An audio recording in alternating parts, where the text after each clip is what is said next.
नमस्ते। नमस्ते सभी को। आज हम लोग एक नई चीज लेकर आए हैं, जो कि शिरीषा जी, एक मेडिटेशन टीचर पल्लकमढ़ी से है, और वो पत्री जी के बुक्स के बारे में हमें बताएंगी। ध्यान तरंग। तो उन्होंने ये इनिशिएटिव लिया है कि पत्री जी, सुभाष पत्री जी, जो पीएसएसएम के मतलब फाउंडर मेंबर हैं, अ, उन्होंने कई सारी बुक लिखी है। ध्यान तरंग उनकी एक किताब है। तो उसके उसमें से शिरीषा जी हमें बताएंगे। तो welcome ma'am Shirisha ji. Thank you for giving your time. And आप शुरू कर सकते हैं ma'am. Thank you ma'am, thank you.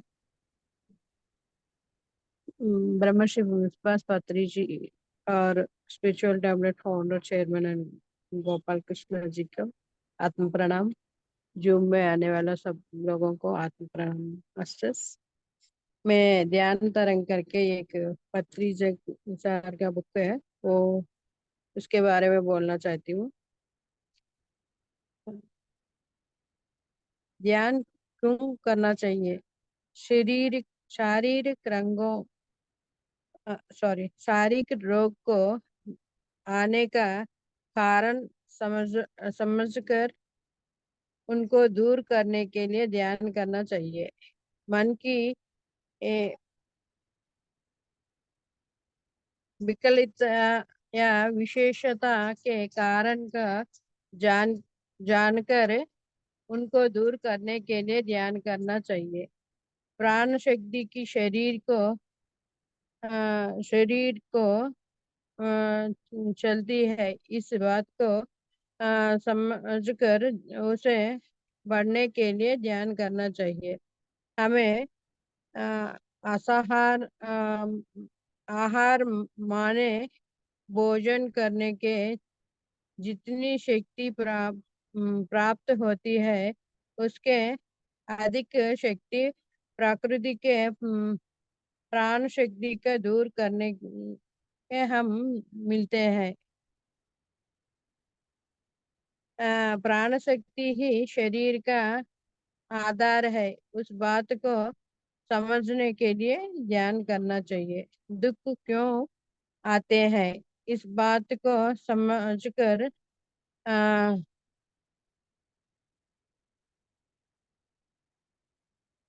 उसका विवरण करने के लिए ध्यान करना चाहिए। जीवन में जो उलझाने आती है, उनका सामना करने के लिए आवश्यकता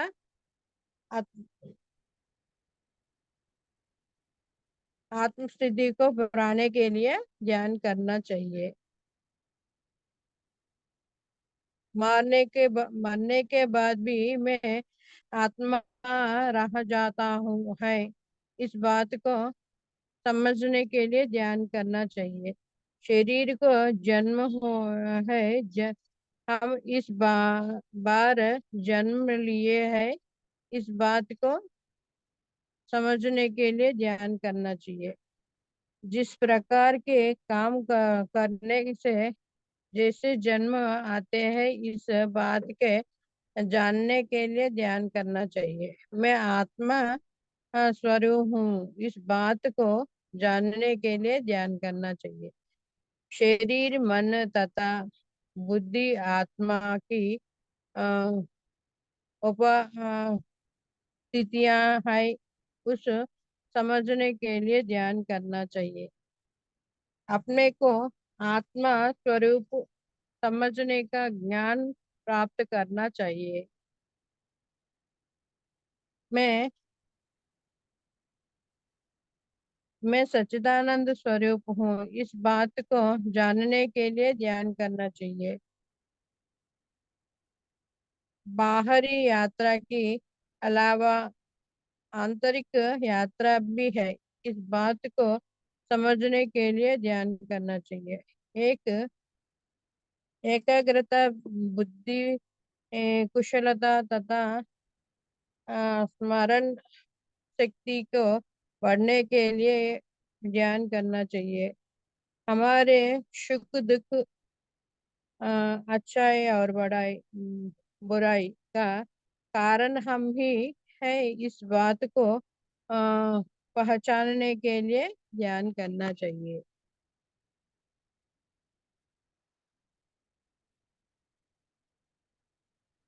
हमारे जीवन में कर्ता हम ही है। ईश्वर हमारे जीवन के कर्ता नहीं है। इस बात को जानने के लिए ध्यान करना चाहिए। अ, जीव हिंसा पाप है। इस बात को जानने के लिए ध्यान करना चाहिए। जो घटना घटती है उससे हमें पाठ सिखाना चाहिए। इस बात को समझने के लिए ध्यान करना चाहिए। यह शरीर एक विचलित विद्यालय है। इसमें हम सब विद्यार्थी है। इस बात का ज्ञान पाने के लिए ध्यान करना चाहिए। अपना अ, उद्धार अपने को ही करना होगा। उस बात को जानने के लिए ध्यान करना चाहिए। अ, सुख हो या दुख हो, दोनों को समान रूप से स्वीकार करने की क्षमता को पाने के लिए ध्यान करना चाहिए। सारी सृष्टि ब्रह्मा ही है। सब कुछ ब्रह्मा है। उसे जानने के लिए ध्यान करना चाहिए। सृष्टि में कई लोग हैं। इस इसे जानने के लिए ध्यान करना चाहिए। आपको एक भौतिक शरीर यात्रा ही नहीं है, और भी बहुत से शरीर है। इस बात को जानने के लिए ध्यान करना चाहिए। आपको चर्म चक्षुओं को अलावा अति तीसरी आंख ज्ञान नेत्र भी है। इस बात को जानने के लिए ध्यान। जिन बातों को ऊपर बताया गया है उन बातों का अ, स्वानुभव से जानना चाहे तो अ, श्वास पर ध्यान नामक ध्यान साधना करना चाहिए। तभी ठीक तरह से जीवन बताने का अ, ढंग मालूम होता है तथा मुक्ति भी मिलती है। श्वास पर ही ध्यान क्यों क्यों करना? श्वास करने से प्राणी जीवित रहता है। जब श्वास रुक जाते हैं तब जीव उड़ जाता है। अर्थात उस शरीर का मन समझते हैं श्वास ही प्राणी को जीवित रखता है। खाने से जो शक्ति पाते हैं उससे अधिक शक्ति श्वास करने से पाते हैं। योगी लोग अ, उन खाने से बिना श्वास से जीवन रहते हैं। श्वास लिए बिना केवल उन खाने से जीवन नहीं रह सकता है।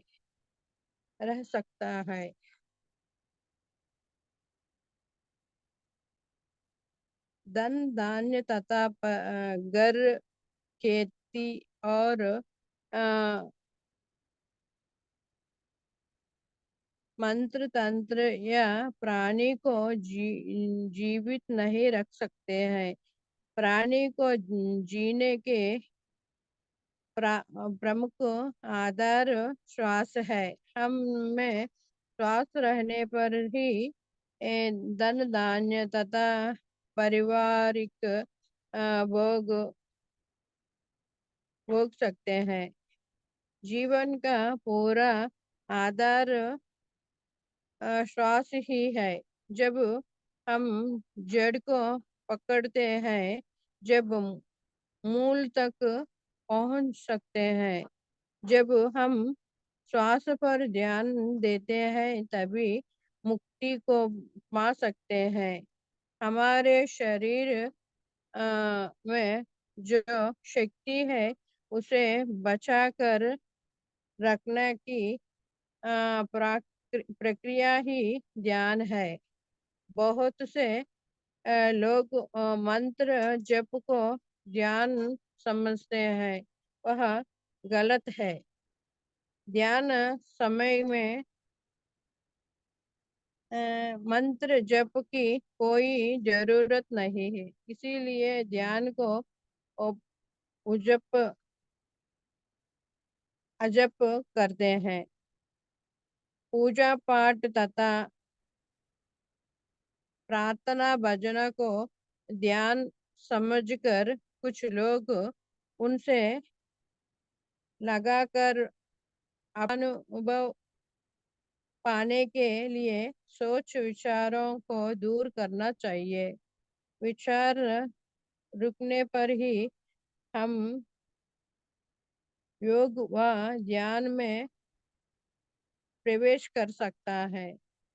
आपको यह वह शंका पैदा होता है कि श्वास को पहचानना तथा उसको साथ मिलाकर रहना, यह भी एक आलंबना होने के कारण क्या इसे भी छोड़ना पड़ेगा? नहीं, इसको छोड़ने की जरूरत नहीं है। श्वास से मन की स्थिति तथा विचारों का अ, जाना संभव है। श्वास पर हट्टी रखने से विचार रुक सकते हैं। मन सूना होता है। मन को सूना करने के लिए श्वास पर ध्यान जरूर रखना पड़ता है। ईश्वर तथा अ, द्वेष आदि से बन चंचल होता तो हमारी श्वास की गति बढ़ती है। साधना में हमें केवल श्वास को पहचानते ही रहना चाहिए। श्वास पर मन को केंद्रित करने की जरूरत नहीं है। श्वास की गति कम होने पर हमें ऐसा नहीं समझना चाहिए कि मैं समाधि स्थिति में गया हूँ। श्वास पर ध्यान देने का मतलब है कि केवल श्वास पर हट्टी रखना चाहिए। श्वास क्रिया को समझना समझने से होने देना चाहिए। हम्म, रह जाने से धीरे धीरे मन निश्चल अ, सरोवर के रूप में बदल जाता है। तब प्राण वायु की जरूरत कम हो हो जाते हैं दोनों है हो जाते हैं। यह सहज कुंभक है। इसे शून्य भी कहते हैं, क्योंकि तब मन खाली होता है। मन में किसी प्रकार की विचार नहीं रहते हैं। तब इस साधना का आलंबन श्वास पर ध्यान भी मिट जाता है। इसीलिए हम इस आलंबना को छोड़ने की जरूरत नहीं पड़ती है, क्योंकि वह अपने आप टूट जाता है।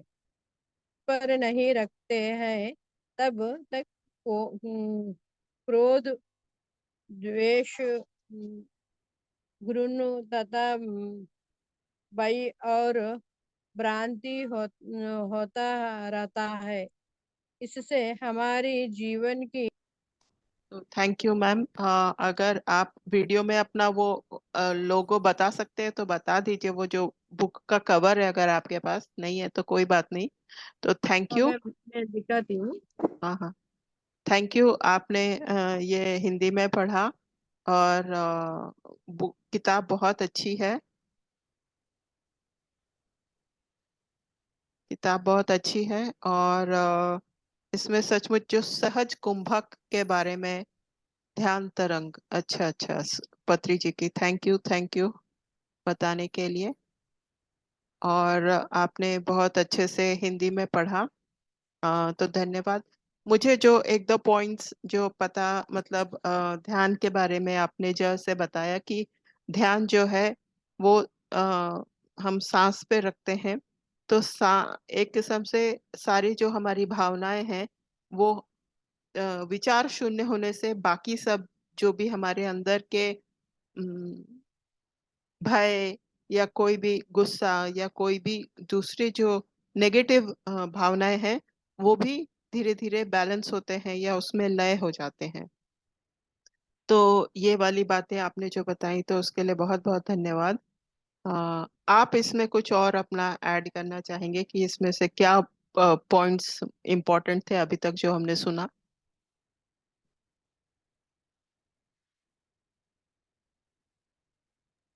अ, इसमें सब कुछ इम्पोर्टेंट है मैम।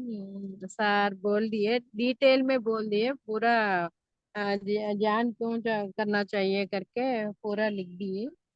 अ, अ, इसमें बहुत सब कुछ इम्पोर्टेंट लगा मेरे को, इसलिए मैं पूरा बुक। पढ़ने के लिए। आपके पास भी बुक भी नहीं है, इसलिए ऐसी मैं पद्मा मैडम से पूछ ली ऐसे। Thank you ma'am. Rita ma'am, आप कुछ add? Thank you Rita ma'am, आप कुछ ऐड करना चाहेंगे? Thank you for joining. Thank you Shirisha ma'am. मुझे ऐसा लगता है कि जो न्यू मेडिटेटर्स हैं उनको मेडिटेशन सिखाने के समय हमें इसके कुछ कुछ पॉइंट्स हमेशा बताते रहना चाहिए, सो दैट उनमें एक क्यूरोसिटी, एक एंजाइटी लेवल बढ़ता है कि हम इससे क्या क्या चीजें सीख पाएंगे, और मतलब किस तरह से हमारी आध्यात्मिक उन्नति होगी और साथ में सोल एवोल्यूशन होगी। मुझे ऐसे लगता है कि बिकॉज जैसे कुछ हम लोग काफी टाइम से मेडिटेशन कर रहे हैं, तो कुछ पॉइंट्स हर रोज हम भी सीखे हैं, इसी तरह से ही सीखे हैं, सीनियर मास्टर्स ने हमें बताए। तो मुझे ऐसा लगता है कि जैसे अब हम जिनको मेडिटेशन करवाते हैं, तो उनको अभी उतना ज्ञान नहीं है कि मेडिटेशन का बेनिफिट क्या है। हम थोड़ा सा तो बता देते हैं, लेकिन जितना डिटेल में ये बेनिफिट बताया हुआ है, मुझे लगता है कि इसका स्वाध्याय करना न्यू मेडिटेटर्स के लिए बहुत जरूरी है। Thank you ma'am. Thank you. हाँ मैम। और थैंक यू शिरीषा मैम, आपने ये बहुत अच्छा इनिशिएटिव लिया। और हम्म। मेडिटेशन के अलावा उनके और कई सारी किताबें हैं, तो धीरे धीरे हम उन किताबों का करेंगे। और बहुत बहुत धन्यवाद। मैं अभी